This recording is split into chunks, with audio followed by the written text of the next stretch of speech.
கேக்குதா?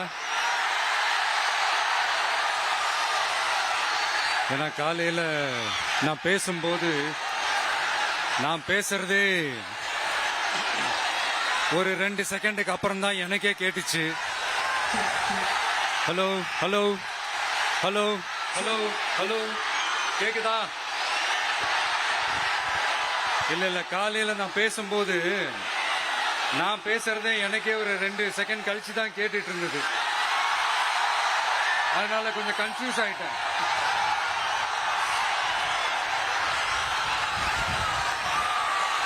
ஓகே, முதல்ல போலீஸ் டிபார்ட்மெண்ட்டுக்கு என்னுடைய மனமார்ந்த நன்றிகள். அவங்க இல்லைன்னா அந்த பைபாஸ்ல இருந்து இந்த ஸ்பாட்டுக்கு என்னால வந்திருக்க முடியுமான்னு எனக்கே தெரியல. So once again, thank you so much.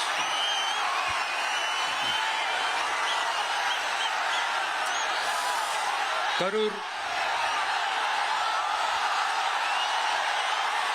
Amaravathi ஆத்தங்கரையில் இருக்கிற ஒரு ஊரு. அது மட்டும் இல்ல, இங்க ரொம்ப முக்கியமான டெக்ஸ்டைல் மார்க்கெட் ரொம்ப ஃபேமஸ், எல்லாருக்குமே தெரிஞ்ச ஒரு விஷயம் தான்.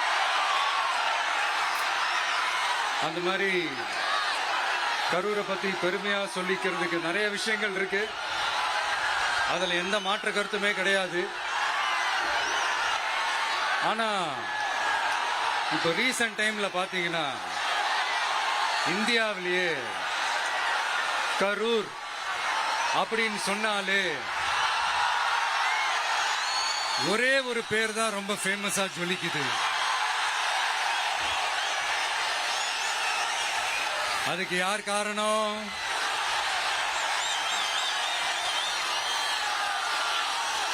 யார் காரணம்னு உங்களுக்கு தான் தெரியுமே.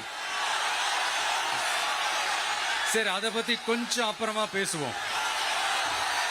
இப்ப நம்ம கரூர் மாவட்டத்தில் இந்த வாக்குறுதிகள்லாம் கொடுத்தாங்கல்ல, அது செய்வோம் இது செய்வோம் எல்லாம் சொன்னாங்கல்ல, அது ஒரு சின்ன லிஸ்ட் தான். அதை ஃபர்ஸ்ட் பார்த்துடலாம்.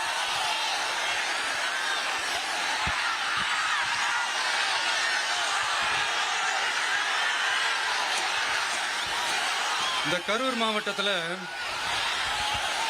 இந்த பேரீச்சை வளர்க்க சிறப்பு திட்டம் செயல்படுத்தப்படும். இத்திட்டத்தின்படி பேரீச்சை வளர்க்க நிதி உதவி வழங்கப்படும். வாக்குறுதி நம்பர் 81. பேரீச்சை மரத்தை விடுங்க,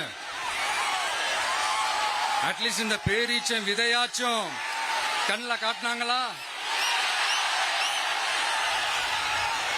துபாய் குறுக்கு சந்து கதை தான்.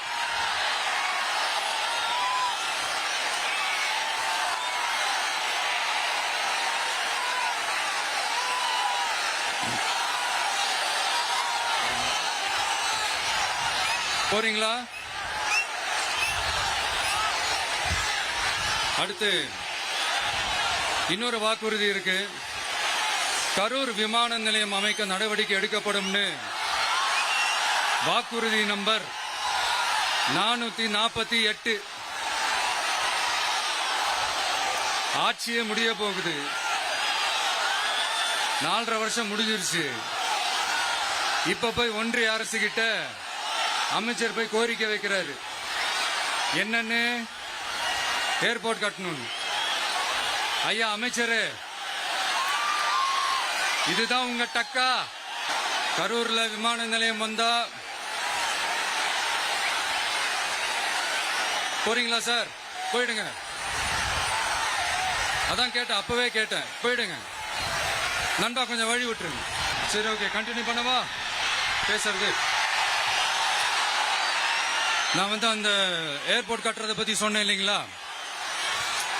அது இங்க கட்டினா அந்த ஜவுளி தொழில்லாம் ரொம்ப நல்லா டெவலப் ஆகுன்றது உண்மையான விஷயம்தான்.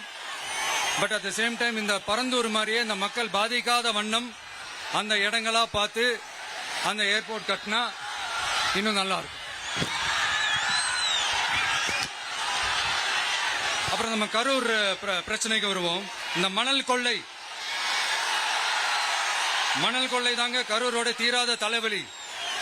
மணல் கொள்ளை கரூரை வறண்ட மாவட்டமாக்கிட்டது மட்டும் இல்லாம சட்டவிரோத கல் குவாரிகள் கரூரின் கனிம வளத்தை அழிச்சுக்கிட்டு இருக்கு.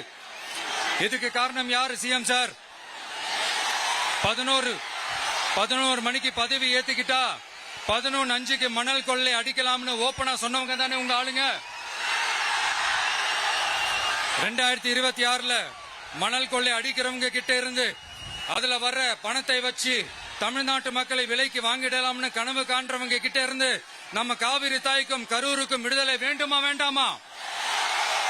கிடைக்கும், கவலைப்படாதீங்க. தமிழ்நாட்டின் 3வது பெரிய ஏரி இங்க இருக்கிற பஞ்சப்பட்டி ஏரி.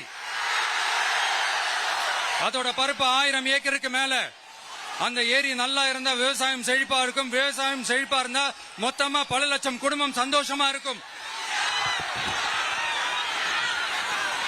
ஆனா பல வருஷமா அதை சீரமைக்காம அதுக்கு தண்ணி வர்ற வழிகளை சரி செய்யாம போட்டு வச்சிருக்கிறாங்க இந்த ஆட்சி செய்யறவங்க. நம்ம ஆட்சி, அதாவது உங்க ஆட்சி வரும் அன்னைக்கு இந்த பஞ்சப்பட்டி ஏரிக்கு உயிர் வரும். உங்க முகத்தில் நிம்மதி சந்தோஷம் எல்லாம் திரும்ப வரும். ஜவுளி தொழில் கரூர் நகரை வளர்த்தெடுக்குது. இருந்தாலும் மக்கள் பாதிக்காத வண்ணம் ஜவுளி தொழிற்சாலைகள் இருந்து வெளியேறிய கழிவுகளை சுத்திகரிக்க அறிவியல் பூர்வமான நடவடிக்கைகள் எந்த அரசும் எடுக்கவே இல்லை என்ற கவலை மக்கள் கிட்ட இருக்கு. இதை தீர்க்கக்கூடிய பிரச்சனைகள் எல்லாம் அலசி ஆராய்ந்து உண்மையாகவே நாம அவற்றை முன்னெடுப்போம். இப்ப நான் ஒரு விஷயத்தை பத்தி முன்னாடியே பேசலாம்னு சொன்னேன்ல, இப்ப அந்த விஷயத்துக்கு வருவோம். இப்போ கரூர்ல வழி விட்டுருங்க அகைன். அப்ப நம்ம இங்க கரூர்ல இருக்கிற முக்கியமான பிரச்சனைகளை பத்தி நம்ம பார்த்தோம் இல்லையா? இன்னொரு முக்கியமான பிரச்சனைக்கு காரணமா இருக்கிற ஒருத்தரை பத்தி நம்ம பேசாம போனா நல்லாவா இருக்கும்? கரூர் வரைக்கும் வந்துட்டு அவரை பத்தி பேசாம போனா நல்லா இருக்குமா? நல்லா இருக்காதுல. எதுக்கு சுத்தி வளைச்சுக்கிட்டு ஸ்ட்ரைட்டா விஷயத்துக்கே வருவோம். இந்த கரூர் மாவட்டத்தில் ஒரு மந்திரின்னு ஒருத்தர் இருந்தார்ல, இப்ப ஒரு மந்திரி இல்ல, ஆனாலும் மந்திரி மாதிரி. நான் யாருன்னு உங்களுக்கு சொல்லிதான் தெரியணுமா என்ன? ஒரு க்ளூ ஒண்ணு கொடுக்கலாமா? பாட்டிலுக்கு 10 ரூபா, பாட்டிலுக்கு 10 ரூபா, பாட்டிலுக்கு 10 ரூபா, பாட்டிலுக்கு 10 ரூபா, பாட்டிலுக்கு 10 ரூபா, பாட்டிலுக்கு 10 ரூபா, பாட்டிலுக்கு 10 ரூபா, பாட்டிலுக்கு 10 ரூபா. இப்ப ரீசெண்டா கரூர்ல ஒரு விழா ஒண்ணு நடத்தினாங்களே, அது என்னப்பா 30 பேர் விழாவா? 30 விழா, சாரிப்பா கன்ஃபியூஸ் ஆயிட்டேன். அந்த விழாவில் மாண்புமிகு சிஎம் அவர்கள் இந்த மாஜி மந்திரியை பத்தி உச்சி மேல தூக்கி வச்சு மெச்சினதெல்லாம் நம்ம காதால கேட்டோம் இல்லையா? இதே சிஎம் அவர்கள் இதே கரூருக்கு வந்தப்போ, எதிர்கட்சியா இருந்தப்போ அந்த மாஜி மந்திரியை பத்தி என்னெல்லாம் சொன்னாரு, என்னெல்லாம் கேட்டாரு. ஐயா ஃபேக்ட் செக் நண்பர்களே, இதெல்லாம் நீங்க பெருசா ரிசர்ச் பண்ணணும்னு அவசியமே இல்ல. யூடியூப் ஓபன் பண்ணி பாருங்க, தெரிச்சிருவீங்க, மிரண்டுருவீங்க. 24x7 டெலிவரி பண்ற ஒரு ஏடிஎம் மெஷினா இருக்கிறாராம் அப்படின்னு நான் சொல்லுங்க, ஊருக்குள்ள பேசிக்கிறாங்க. சரி, இங்க ஓகே. இன்னொரு முக்கியமான விஷயம், இங்க போலீஸ் பாதுகாப்புலாம் இருக்கா இல்லையா? போலீஸோட கைகள்லாம் கட்டப்பட்டிருக்குன்னு நினைக்கிறேன். போலீசார் மக்கள் தான் sir எஜமானர்கள்.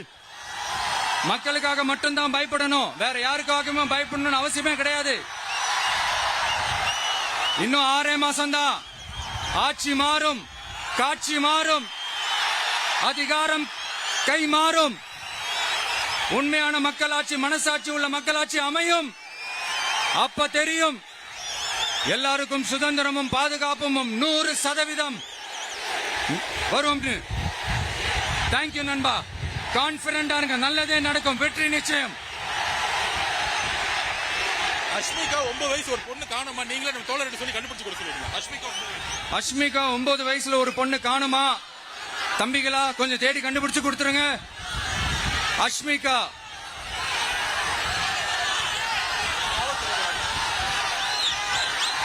Police sir please sir, please help sir, please. Thank you தானம், thank you. See you all, thank you. கான்ஃபிடென்ட்டா இருங்க, நல்லதே நடக்கும், வெற்றி நிச்சயம். மீண்டும் சந்திக்கும் வரை நன்றி, வணக்கம்.